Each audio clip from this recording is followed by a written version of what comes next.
ನಮಸ್ಕಾರ ಫ್ರೆಂಡ್ಸ್. ಇವತ್ತಿನ ದಿನ 19th ಮಾರ್ಚ್. ಅಗೇನ್ ನಮ್ಮ ಇಂಡಿಯನ್ ಮಾರ್ಕೆಟ್ ಅಲ್ಲಿ ಪಾಸಿಟಿವ್ ಕ್ಲೋಸಿಂಗ್ ಬಂತು. ಇವತ್ತಿನ ದಿನ ನಿಫ್ಟಿ 0.32% ಪಾಸಿಟಿವ್ ಅಲ್ಲಿ ಕ್ಲೋಸ್ ಆದರೆ ಬ್ಯಾಂಕ್ ನಿಫ್ಟಿ 0.79%. ಹಾಗೂ ನಾವು ಎಕ್ಸ್ಪೆಕ್ಟ್ ಮಾಡಿದ ರೀತಿನೇ ಸೆಲೆಕ್ಟ್ ಮಿಡ್ ಕ್ಯಾಪ್ ನಿಫ್ಟಿನಲ್ಲಿ ಒಂದು ಒಳ್ಳೆ ಬುಲ್ಲಿಶ್ ರನ್ ಇತ್ತು.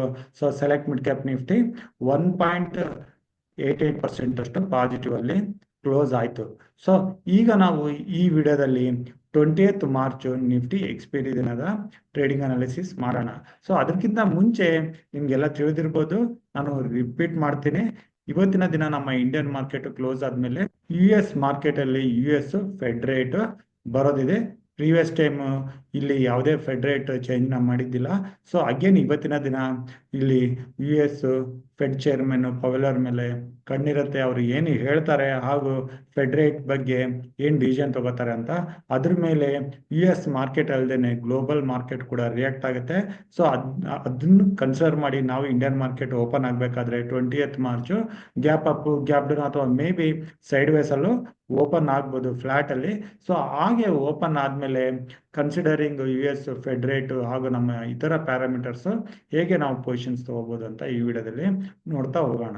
ಇನ್ನು ನಾವು ನಮ್ಮ ಇತರ ಪ್ಯಾರಾಮೀಟರ್ಸ್ಗಳ ಬಗ್ಗೆ ಹೇಳೋದಾದ್ರೆ, ಇಂಡಿಯಾ ವಾಲಟಿಲಿಟಿ ಇಂಡೆಕ್ಸ್ ಇದು 14 ಕೆಳಗಡೆ ಇದೆ, ಕನ್ಸಿಡರ್ ಮಾಡಿದ್ರೆ ಪಾಸಿಟಿವ್ ಅಂತಾನೆ ಹೇಳ್ಬೋದು. ಇನ್ನು US ಡಾಲರ್ ಇಂಡೆಕ್ಸ್ 103 ಹತ್ರ ಇದೆ. 103.6 ಹತ್ರ ಇಲ್ಲಿ 10 ಡೇ ಮೂವಿಂಗ್ ಆವರೇಜ್ 103.9, 104 ಅಂತ ಹೇಳಿ ಇಲ್ಲಿ ಕೆಳಗಡೆ ಇರೋವರೆಗೂ ಇದು ನಮಗೆ ಪಾಸಿಟಿವ್ ಆಗಿ ಕಾಣಿಸುತ್ತೆ ಈಕ್ವಿಟಿ ಮಾರ್ಕೆಟ್ಗೆ. US 10 ಇಯರ್ ಬಾಂಡ್ ಈಲ್ಡ್ ಇದು ಕನ್ಸಲ್ಟೇಷನ್ ಆಗ್ತಾ ಇದೆ ಸದ್ಯಕ್ಕೆ. ಇದನ್ನು ಕೂಡ ನಾವು ಪಾಸಿಟಿವ್ ಅಂತಾನೆ ತಗೊಳ್ಳೋಣ. ಇದೇನಾದ್ರೂ ಕನ್ಸಲ್ಟೇಷನ್ ಲೆವೆಲ್ ನ ಕ್ರಾಸ್ ಆಗಿ 4.5 ಮೇಲೆ ಹೋದ್ರೆ ಅದು ಓವರ್ ಆಲ್ ಈಕ್ವಿಟಿ ಮಾರ್ಕೆಟ್ಗೆ ನೆಗೆಟಿವ್ ಆಗುತ್ತೆ. ಸದ್ಯಕ್ಕೆ ಇದು ಕನ್ಸಲ್ಟೇಷನ್ ಮೂಡಲ್ಲೇ ಇದೆ ಅಂತ ಹೇಳ್ಬೋದು. ಇನ್ನು ನಮ್ಮ rupee value against US dollar ಇದು ಆಕ್ಚುಲಿ ನಮಗೆ ನೆಗೆಟಿವ್ ಆಗಿತ್ತು ಕಳೆದ ತಿಂಗಳುಗಳಲ್ಲಿ. ಆ ಸಮಯದಲ್ಲಿ ನಾವು ಇಂಡಿಯನ್ ಮಾರ್ಕೆಟ್ ಅಲ್ಲಿ ಸತತವಾದ ಕರೆಕ್ಷನ್ ನೋಡ್ತಾ ಇದೀವಿ. ಇದು ಈಗ 87.5 ಹತ್ರ ಇದ್ದಿದ್ದು ಮಾರ್ಚ್ ಸ್ಟಾರ್ಟಿಂಗ್ ಅಲ್ಲಿ, ಅಲ್ಲಿಂದ ಈಗ ಕಡಿಮೆ ಆಗ್ತಾ 86.3 ಹತ್ರ ಬಂದಿದೆ. ಇದು ಆಕ್ಚುಲಿ ಇಂಡಿಯನ್ ಮಾರ್ಕೆಟ್ಗೆ ಪಾಸಿಟಿವ್ ಆಗ್ತಾ ಇದೆ. ಇಲ್ಲಿ ರುಪಿ ವ್ಯಾಲ್ಯೂ ಕಡಿಮೆ ಆಗ್ತಾ ಇದ್ರೆ ಹಾಗೂ US ಡಾಲರ್ ಇಂಡೆಕ್ಸ್ ಕಡಿಮೆ ಆಗ್ತಾ ಇದ್ರೆ ಅದು ಪ್ರೈಸ್ ನ ಇಂಡಿಯನ್ ಮಾರ್ಕೆಟ್ ಕಡೆ ಅಟ್ರಾಕ್ಟಿವ್ ಮಾಡುತ್ತೆ. ಇದು ಆಕ್ಚುಲಿ ಪಾಸಿಟಿವ್ ಆಗಿದೆ.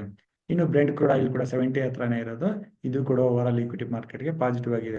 ಎಲ್ಲಾ ಪ್ಯಾರಾಮೀಟರ್ಸ್ಗಳು ಪಾಸಿಟಿವ್ ಆಗಿದಾವೆ. ಮೇನ್ ಆಗಿ ಫೆಡ್ ರೇಟ್ ಏನ್ ಬರುತ್ತೆ ಅಂತ ನಾವು ಕಾದು ನೋಡ್ಬೇಕಾಗತ್ತೆ. ಇನ್ನು ಇವತ್ತಿನ ಮಾರ್ಕೆಟ್ ಬ್ರೆತ್ ನ ಒಂದು ಬಾರಿ ಚೆಕ್ ಮಾಡಿದ್ರೆ, ಇಲ್ಲಿ ಮಾರ್ಕೆಟ್ ಬ್ರೆತ್ ಅಲ್ಲಿ ಪಾಸಿಟಿವ್ ಕಾಂಟ್ರಿಬ್ಯೂಷನ್ 32 ಸ್ಟಾಕ್ಸ್ ಆದ್ರೆ 18 ಸ್ಟಾಕ್ಸ್ ನೆಗೆಟಿವ್ ಕಾಂಟ್ರಿಬ್ಯೂಷನ್ ಆಗಿತ್ತು ನಿಫ್ಟಿನಲ್ಲಿ. ಮೇನ್ ಆಗಿ ಪಾಸಿಟಿವ್ ಕಾಂಟ್ರಿಬ್ಯೂಷನ್ ಅಲ್ಲಿ HDFC bank, L&T, Reliance, Shriram finance, Tata steel top contributors ಆದ್ರೆ ನೆಗೆಟಿವ್ ಅಲ್ಲಿ Infosys, TCS, ITC, tech Mahindra, Kotak. ಇಲ್ಲಿ ಮೇಜರ್ ಆಗಿ IT ಸ್ಟಾಕ್ ಗಳ ನೆಗೆಟಿವ್ ಕಾಂಟ್ರಿಬ್ಯೂಷನ್ ಇತ್ತು ಮಾರ್ಕೆಟ್ ಅಲ್ಲಿ. ಆಕ್ಚುಲಿ ಇಲ್ಲಿ IT ಸ್ಟಾಕ್ ಗಳು ಸ್ಟಾರ್ಟಿಂಗ್ ಆಫ್ ದ ಡೇ ಮಾತ್ರನೇ ನಾವು ಕರೆಕ್ಷನ್ ನೋಡಿದ್ವಿ. ಇದನ್ನ ನಾನು ನಿಮ್ಗೆ 15 ನಿಮಿಷದಲ್ಲಿ ತೋರಿಸ್ತೀನಿ, 15 ನಿಮಿಷದ ಚಾರ್ಟ್ ಅಲ್ಲಿ. ಇಲ್ಲಿ ನೀವು 15 ಮಿನಿಟ್ಸ್ ಚಾರ್ಟ್ ನ ನೋಡಿದ್ರೆ, ಮೊದಲನೇ 15 ನಿಮಿಷದಲ್ಲಿ ಇಂಡಿಯನ್ ಮಾರ್ಕೆಟ್ ಅಲ್ಲಿ ಓಪನ್ ಆಗ್ತಿದ್ದಂಗೆ ಒಂದು ಪ್ರಾಫಿಟ್ ಬುಕಿಂಗ್ ಬಂದಿತ್ತು.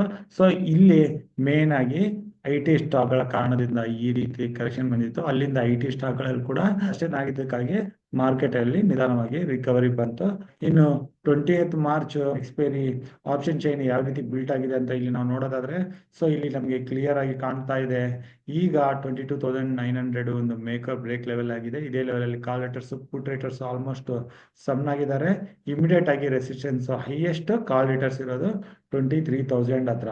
ಕೆಳಗಡೆ ಬಂದ್ರೆ ಎವ್ರಿ 100 ಪಾಯಿಂಟ್ಸ್ಗೆ 22,800, 22,700 ಅಲ್ಲೆಲ್ಲ ಸಪೋರ್ಟ್ ಇಲ್ಲಿ ಕಾಣಿಸ್ತಾ ಇದೆ. ಇನ್ನು 23,000 ಮೇಲೆ ಡೈರೆಕ್ಟ್ ಆಗಿ 23,300 ಹತ್ರನೇ ನೆಕ್ಸ್ಟ್ ರೆಸಿಸ್ಟೆನ್ಸ್ ಕಾಣ್ತಾ ಇರೋದು. ಇದನ್ನ ನಾವು ಗಮನಿಸಬೇಕಾಗುತ್ತೆ. ಇನ್ನು ನಾವು ಇಲ್ಲಿ ಚೇಂಜ್ ಇನ್ ಓಪನ್ ಇಂಟ್ರೆಸ್ಟ್ ಅಲ್ಲಿ ಚೆಕ್ ಮಾಡಿದ್ರೆ 22,850 ಹತ್ರ ಕಾಲ್ ರೇಟರ್ಸ್ ಹೊರಗಡೆ ಬರ್ತಿದ್ದಾರೆ ಹಾಗೂ ನೆಕ್ಸ್ಟ್ 23,100 ಹಾಗೂ 23,300 ವರೆಗೂ ಇಲ್ಲಿ ಕಾಲ್ ರೇಟರ್ಸ್ ಬಿಲ್ಟ್ ಆಗಿದ್ದಾರೆ. ಇದನ್ನ ನಾವು ನೋಡ್ಬೋದಾಗಿದೆ. ಇನ್ನು ಬ್ಯಾಂಕ್ ನಿಫ್ಟಿನ ಚೆಕ್ ಮಾಡಿದ್ರೆ ಮೇಲೆ 50,000 ವರೆಗೂ ಇಲ್ಲಿ ಪುಟ್ ರೇಟರ್ಸ್ ಬಿಲ್ಟ್ ಆಗಿದ್ದಾರೆ. ಕಾಲ್ ರೇಟರ್ಸ್ ಯಾವುದೇ ಲೆವೆಲ್ ಅಲ್ಲಿ ಹೊಸದಾಗಿ ಬಿಲ್ಟ್ ಆಗಿಲ್ಲ. ಇನ್ನು ಟೋಟಲ್ ಓಪನ್ ಇಂಟ್ರೆಸ್ಟ್ ನ ನೋಡಿದ್ರೆ, ಟೋಟಲ್ ಓಪನ್ ಇಂಟ್ರೆಸ್ಟ್ ಅಲ್ಲಿ ಕಾಲ್ ರೇಟರ್ಸ್ ಇನ್ನು 49,000, 49,500, 50,000, ನೆಕ್ಸ್ಟ್ 50,500 ಎಲ್ಲ 500 ಪಾಯಿಂಟ್ಸ್ ಅಲ್ಲಿ ಬಿಲ್ಟ್ ಆಗಿದ್ದಾರೆ. ಪುಟ್ ರೈಟರ್ಸ್ ಹೆಚ್ಚಾಗಿರೋದು 49,000 ಹತ್ರ, ಇನ್ನು 50,000 ಹತ್ರ ಕೂಡ 7.5 lakhs ಪುಟ್ ರೈಟರ್ಸ್ ಇಲ್ಲಿ ಬಿಲ್ಟ್ ಆಗಿದ್ದಾರೆ. ಸೊ ಇದನ್ನೆಲ್ಲ ಇಟ್ಕೊಂಡು ನಾವು ಈಗ ಟ್ರೇಡಿಂಗ್ ವ್ಯೂಗೆ ಬಂದ್ರೆ ನಿಫ್ಟಿ ಕ್ಲೋಸಿಂಗ್ 22,900 ಹತ್ರ ಬಂದಿದೆ. ಸೊ ಆಪ್ಷನ್ ಚೈನ್ ಪ್ರಕಾರ 22,800 ಹಾಗೂ 22,700 ಹತ್ರ ಇಲ್ಲಿ ಪುಟ್ ರೇಟರ್ಸ್ ಇರೋದಕ್ಕಾಗಿ ನಾವು ಯಾವುದೇ ಡಿಪ್ ಅಲ್ಲಿ 22,800 ಹಾಗೂ 22,700 ಹತ್ರ ಸಪೋರ್ಟ್ ಅಂತ ಕನ್ಸಿಡರ್ ಮಾಡಿ 20-day ಮೂವಿಂಗ್ ಅವರೇಜ್ ಕೂಡ ಬರುತ್ತೆ. ಈ ಲೆವೆಲ್ ಅಲ್ಲಿ ನಮಗೆ ನಿಫ್ಟಿ ಗ್ಯಾಪ್ ಡೌನ್ ಅಥವಾ starting of the day correction ಅಲ್ಲಿ ಸಿಕ್ಕರೆ ಇಲ್ಲಿಂದ ಸಪೋರ್ಟ್ ತಗೊಂಡು ರಿಕವರಿಗೆ ಲಾಂಗ್ ಸೈಡ್ ಅಲ್ಲಿ ಪೊಸಿಷನ್ಸ್ ನ ಟ್ರೈ ಮಾಡಬಹುದು. ಇನ್ನು 23,000 ಮೇಲೆನೆ ಓಪನ್ ಆದ್ರೆ ಇಲ್ಲಿ ನಾವು ಸ್ವಲ್ಪ ವೇಟ್ ಮಾಡ್ಬೇಕಾಗತ್ತೆ, ಅಟ್ಲೀಸ್ಟ್ 10 o'clock ವರೆಗೂ. ಸೊ 10 o'clock ವರೆಗೂ ವೇಟ್ ಮಾಡಿ ಡೇ ಹೈನ ಕ್ರಾಸ್ ಆಗ್ತಿದ್ರೆ ಅಗೇನ್ ಲಾಂಗ್ ಸೈಡ್ ಅಲ್ಲಿ ಪೊಸಿಷನ್ ತಗೊಂಡು ಟಾರ್ಗೆಟ್ 23,200 ಇಂದ 300 ಲೆವೆಲ್ ಕೂಡ ನಾವು ಇಟ್ಕೊಂಡು ಹೋಗ್ಬೋದು. ಅದೇ ಏನಾದ್ರು ನಿಫ್ಟಿ ಗ್ಯಾಪ್ ಅಪ್ ಅಲ್ಲಿ ಓಪನ್ ಆಗಿ ಕೆಳಗಡೆ ಬಂದು 23,000 ಹತ್ರ ಅಥವಾ 22,900 ಇದೇ ಲೆವೆಲ್ ಟ್ರೇಡ್ ಆಗ್ತಾ ಇದ್ರೆ ಮಾರ್ಕೆಟ್ ಸೈಡ್ ವೇಸ್ ಆಗಿ ಎಕ್ಸ್ಪೈರಿ ಕಾಣೋ ಚಾನ್ಸಸ್ ಇರುತ್ತೆ. ಇದು ನಿಫ್ಟಿ ಲೆವೆಲ್ಸ್ ಅದು.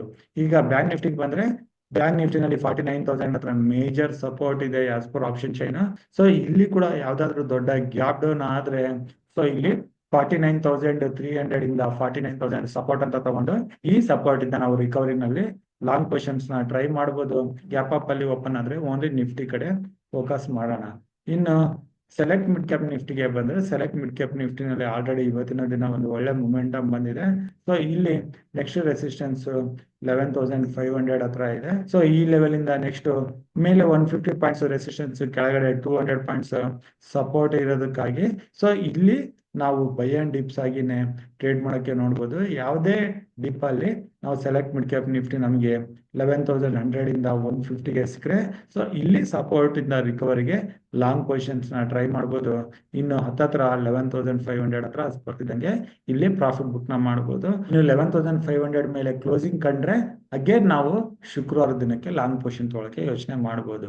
ಸೊ ಈ ರೀತಿ ನಾವು ನಿಫ್ಟಿ, ಬ್ಯಾಂಕ್ ನಿಫ್ಟಿ ಹಾಗೂ ಸೆಲೆಕ್ಟ್ ಮಿಡ್ ಕ್ಯಾಪ್ ನಿಫ್ಟಿನಲ್ಲಿ 20th ಮಾರ್ಚ್ ಟ್ರೇಡ್ ಮಾಡೋಣ. ಸೊ ನಾನು ಕೊಟ್ಟಿರೋ ಮಾಹಿತಿ ನಿಮಗೆ ಇಷ್ಟ ಆದಲ್ಲಿ ಲೈಕ್ ಮಾಡಿ, ಕಮೆಂಟ್ ಮಾಡಿ ಹಾಗೂ ನಮ್ಮ ಯೂಟ್ಯೂಬ್ ಚಾನಲ್ ನ ಸಬ್ಸ್ಕ್ರೈಬ್ ಮಾಡಿ ಅಂತ ಹೇಳ್ತಾ ವಿಡಿಯೋ ಇಲ್ಲಿಗೆ ಮುಗಿಸ್ತಾ ಇದ್ದೀನಿ. ನನ್ನ ಮುಂದಿನ ವಿಡಿಯೋ ಬರೋವರೆಗೂ ನಿಮಗೆ ನನ್ನ ಕಡೆಯಿಂದ ಧನ್ಯವಾದಗಳು. Thank you.